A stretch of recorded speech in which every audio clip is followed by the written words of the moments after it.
So here are some examples of each type of signage. Exempt signage, as I noted, does not require a permit. Here are some good examples of what you would see on residential properties, typically. Here are some good examples of what you'd see on commercial properties, including real estate signage, on-site directional signage, a contractor's sign. Here are other examples of exempt signage. These are your banner signs. Now, all exempt signage is either limited by maximum square footage or number. So in this case, for banners, they are permitted to have up to 2 banners, but no more than a maximum of 60 square feet. So you can see here with Sonic, they have their 1 freestanding sign, and then they have their 2 permitted exempt banner signs. And the same with the now hiring sign. As long as that was no more than 60 square feet, they're permitted to have that as an exempt sign. Here are a few examples of typical temporary signage. Now, temporary signs do require a permit. They must meet setback requirements. They too are limited. You may only have 1 per parcel, and they cannot be any greater than 36 square feet. And most often than not, the types of examples are in front of you is when it's a new advertisement for a new development. So now we'll move on to the signs that are prohibited and those exceptions. So the first picture you see here on right here, these are real estate marketing signs. Based on the current policy, these appear to be beyond the 5 foot of edge of pavement, and therefore we would not be permitted to remove these signs at any time. The other 2 pictures at the top and bottom, those both are examples of illegal signage, as they're clearly within the 5 foot from edge of pavement. But under the current policy, these signs can be removed anytime except from the noon on Friday to the noon on Monday exception.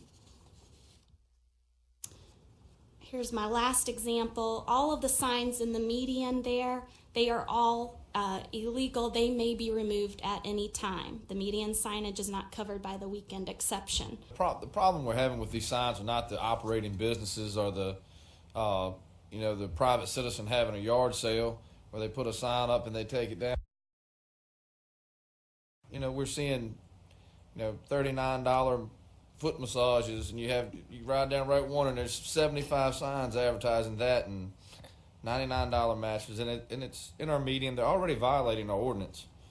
And we don't have the personnel to enforce it. We'd have to hire 5 more people to get them to enforce this. And it's ridiculous that somebody's taken advantage of a good thing, and it's sad to have to do away with it.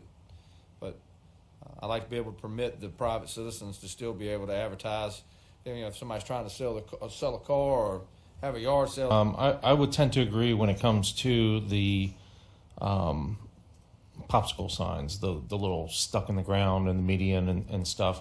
The thing I don't want to do is restrict our businesses if they have, like the now hiring sign that you had there over at Domino's, stuff like that. I don't want to become so burdensome to them that when they have a sale going on or they have something where they want to get foot traffic in there, I think that we need to be supportive of them so that they can continue to thrive. But we need to, if it takes 5 people, I don't want to hire 5 people, but a couple of people, and just go through and just clear these things out, just completely, because I think that it not only looks bad, I think that we get a lot of complaints about, well, why aren't you doing anything about it? And, when it comes down to it, it's really VDOT's median, and they should be out there doing it, but they barely cut the grass. So, once again, it falls to us to step up and do something about it. And, if it takes another team of litter control to be out there doing something like this, that's fine.